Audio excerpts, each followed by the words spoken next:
So we're at Badlands headquarters right now, and Lewis from Badlands and some of the really talented guitar builders that work here have kindly offered to show me around, give me a tour of their new workshop and go through the whole process from basically the raw wood to the finished product. So I'm really excited to show you guys their whole process, so let's go and check it out. Hello, rockers. We're going to start with one of those bad boys right here. We are at Badlands headquarters in Maryland, and I'm here with Tyler. Tyler helps us with our business. He manages all of our production. It's been great to hear from you guys. I'm looking forward to this upcoming launch. We've been working hard on some cool new products that we hope to show you today and how we build them and what makes them special and why you should order at Badlands. That's probably too much. I love it. So we're going to head into the shop. We're going to take a look at some prototypes. We're a month away from launch, let's say, give or take. So we're going to take a look at the shop, the production, prototypes, and whatever questions you have.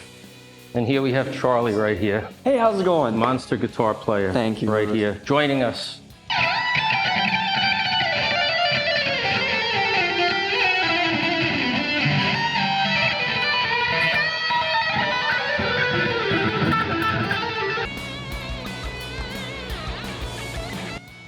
So welcome to the shop here. We'll take you guys to the back first to show you where it all starts.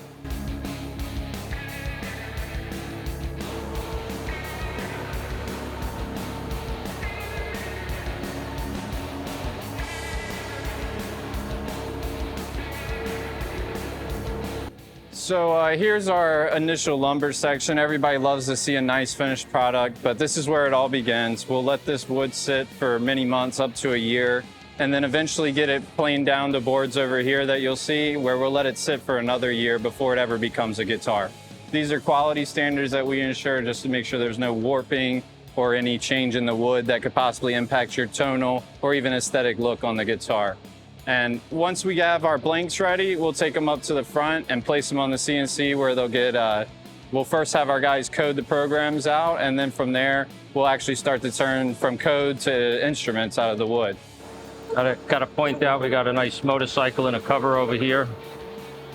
That is actually a Buell for those motorcycle enthusiasts. So this is the CNC machine where we cut most of the parts, and you can see here that it's rounding over the edges of the back of the neck. It does all the fine cuts and gets all the precision that we need to keep our tolerances and get the perfect product. Once these come rough off the CNC machine, they have a general shape to the bodies, necks, everything, and we take them over into this area. It's kind of set up dual purpose right now, but this is our sanding area where we're gonna basically get everything flattened out onto or on the benches, so we can take them up to a grit that's going to be okay to then bring them off to the booth later.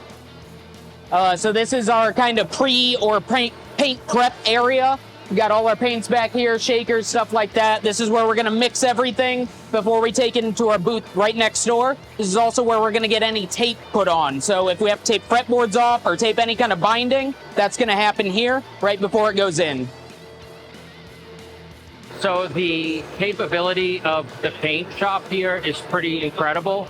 They could match any color paint that we want. So as an example, we don't like to use just black as an example. So when we were working on, oh, I don't have it here. Your guitar, the black is actually obsidian black, which is a Mercedes-Benz color, but it's perhaps one of the nicer blacks I've ever seen. So even when you think about a black inside of, like, under the graphic, that's even thought out, right? Like every detail is thought out and very easy to accomplish that. They have this computer system here that we could dial in pretty much any color from wherever. A car company, you know, I think it's no secret that a lot of guitar manufacturers use car colors, and they could mix and match and make that happen. So any color under the sun. The red, hot rod, obsidian black, which I'm really excited for. So hopefully you all are too. So as Lewis mentioned, we never want to just paint just black or just white. Actually, a company that we work with, PPG, is a large known paint brand that's reputable for providing for a lot of high-end car dealerships and other brands. And so whether it's Obsidian Black that we used on one of the prototypes that are upcoming or a future color, we can go into our system. And for Obsidian Black, whether it's Obsidian Black from Tesla, Mercedes, Range Rover, we always have a ton of options to really dial it in to the point of where we're creating the true creations that we want to with this brand. There's details in every part of the process, and we make sure to put the customer ahead of all, even if it requires a little more time and isn't the easiest process. We're going for the best sound, look, and finish in terms of tone and everything else when it comes to building these instruments. All right, and then we're a little disassembled right now. There's nothing in the booth, but this is our paint booth. We've just got some hooks up here that we can hang our guitars from. And then back wall there is basically just ventilation. And all we're doing here is we're gonna seal the guitars off with a sealer. Usually it's gonna be a clear color.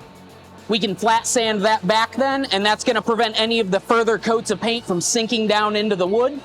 Once we get the guitars sealed off and scuffed again, then we can start applying any color that we're gonna add, let the guitars hang, sit, dry, and then we can finally go in with clear coat and paint over all of that again to bring it up to a nice high shine gloss finish. So basically on the buffing wheel, we have two different sides. There's a cut wheel or a stiff wheel and then a polish wheel. So basically all of the finish is gonna get flat sanded, where you're basically just trying to level everything out, and that's gonna leave a lot of scratches. So to get the scratches out, we take it over to that stiff cut wheel, and that's gonna start breaking those down and moving the finish around to start leveling it out even better. And then the polish wheel is just what we're gonna use to bring it up to like a high shine to get that really, really nice look on them.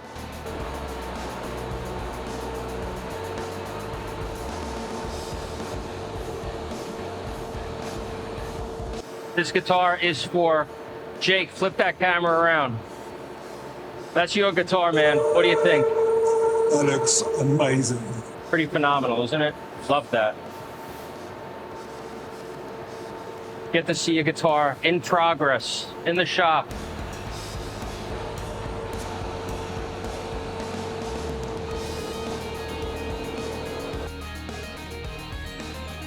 Up here is where all the guitars come after they're buffed and fully finished, and everything's all shiny and glossy. There's a couple in here, a lot of stuff going on, but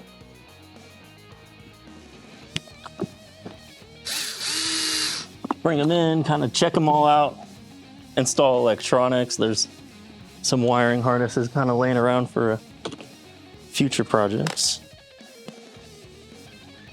And eventually, they end up looking like this.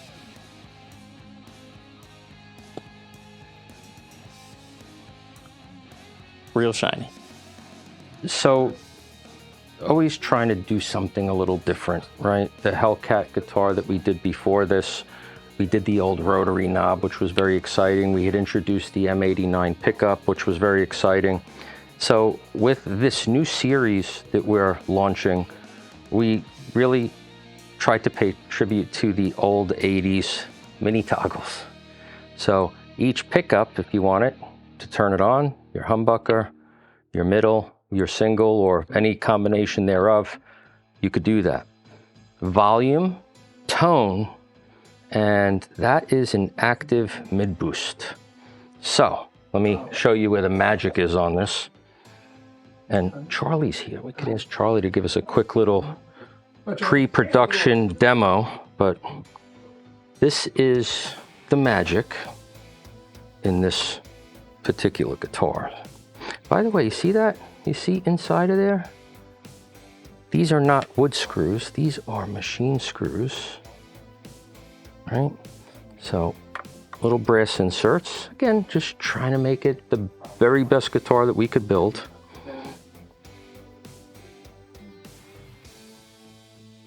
And by the way, listen, metal.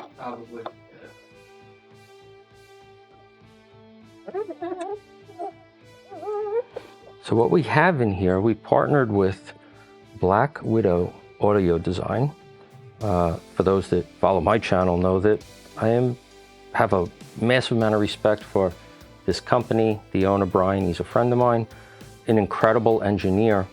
And what we did is that last knob is a mid boost. So built into the guitar, you can get up to 6 dB at 650 hertz, which is a very magical 80s thing that did come in some guitars at some point and then just disappeared. You can't get that sort of thing anymore. We love that tone. We love that 6 dB at 650 hertz. It gives you, of course, if you're playing clean, extra boost, which is always a good thing. But when you're playing on gain and you roll that boost up, it gives you that extra little bit of edge, which is very exciting. That's built right into the guitar. And you could see here, built in the USA, partnered with Black Widow on that. And even from a wiring perspective, we have all of the terminals. So let's say you wanted to swap out a pickup, super easy to do. In fact, on this guitar, our goal was, and for those that don't know, we disclose everything about every guitar we've ever built, right? Where the neck plates come from. We used Goto tuners in the past. That comes from Japan. We use Goto bridge. Everything on here is made in the USA. So we use Spurzl locking tuners. I think that's the only company that actually makes locking tuners in the USA. So we went with Spurzl locking tuners. This here is a USA made Floyd Rose. They're machining stuff now in the US. So we have USA Floyd. Of course, we hand wind our own pickups. You have your M81 reverse wound, reverse polarity, and this has the M89, and they're all wired into, again, that last control, which is your mid boost. And by the way, if you turn it all the way counterclockwise, it's like it doesn't exist. You get to appreciate the guitar without any coloration, without any mid boost.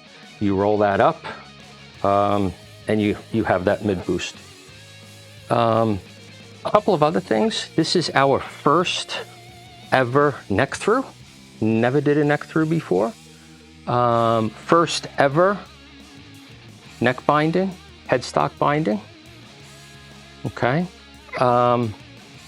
We call this the railroad spike inlay. So it's our inlay. Ebony board.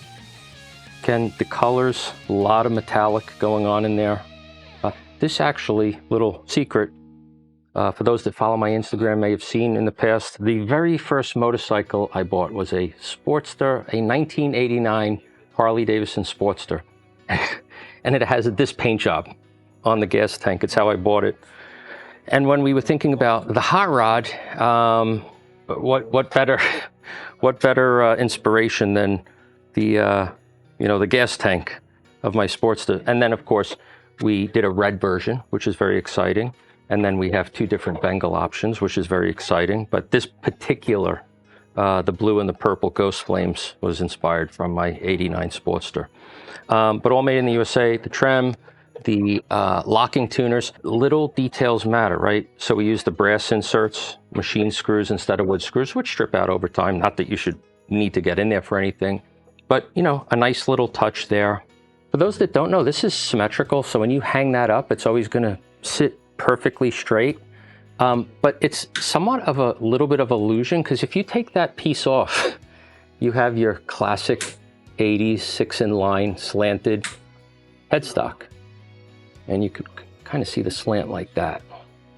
But we added this, and this serves a few purposes. Number one, it's a perfect hang, because when you don't have this, the guitar slips and then hangs like that. Anyone that has that knows what I'm talking about. And we also took advantage of this little bit of real estate.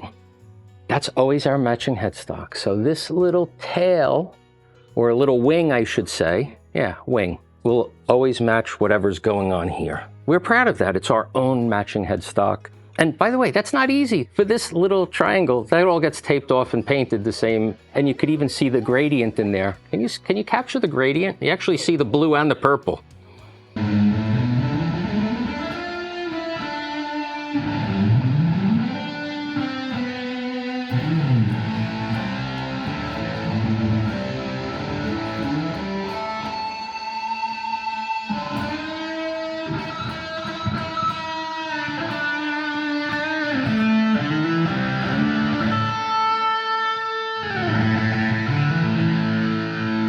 Building these guitars are truthfully very difficult because, again, there's a lot of little detail. And the reason why we do the detail, truthfully, we love this stuff. We're genuinely excited about what we do. And we build the guitars we want to own. We build the guitars that we love. And everyone gets to enjoy that, right? And they say that the little things matter the most. And sometimes I think that holds true. This is a prototype. All of our pickup covers are branded, but we don't have the paint for this at the moment. But obviously in production, these will all be branded pickup covers. Everything you're seeing in this video is a prototype. But yeah, that's the guitar. Again, we're really proud of that. Look at that. Isn't that awesome? You got the dude in there. So even in the back cover, right? Under the cavity cover, it matters. Everything matters. We love that. And we did a little pinstriping on the back. Again, hot rod pinstripes. So, and I don't know where inside, but this isn't just blue, right? Because we have the blue tone, but a lot of fingerprints. Again, this is a prototype, but this is a metallic. So I don't know if you can capture that, but it's actually a kind of like the obsidian black that I mentioned in the red hot rod. That is a very subtle metallic. It's not bass boat metallic like you see on the bass boats. Incredibly subtle metallic. So a lot going on. A lot going on here. You can tell that you're genuinely proud of them. I'm rightfully so. Yeah, and it's thank you for that. Yeah, this team, incredibly proud of what we're doing here. This is a heart and soul passion thing for us, Badlands Guitars. I hope you get to share that passion with us. So thank you for watching this video and checking out the shop tour and listening to me talk about the guitars and all the little things that we do. And on top of the little things, we try to obviously build the very best guitar that we could build. That goes without saying. But since I didn't mention that, there it is, right? Try to build the very best guitar that we could build. It comes down to being proud of this guitar. This is a guitar that if I walked into a guitar shop, I would want this guitar. We're building what we want. We're building what we want to own, what we want to play. And I think we've all been there, right? You saved up for something special, and why ever that was special to you, I don't know. But there's always something that speaks to you. Every guitar we build speaks to us. And we hope that translates. We hope that comes across. We hope you get to enjoy that as well. So leave you with one of those bad boys right there. Thank you, Rock On, and I will see you all later. So what did you think about that? I just want to say a massive thank you to Lewis and all the amazing builders that work at Badlands for giving up their time today and showing me around, and hopefully you found this really interesting. But let me know what you thought about it down below, and I'll see you in the next video.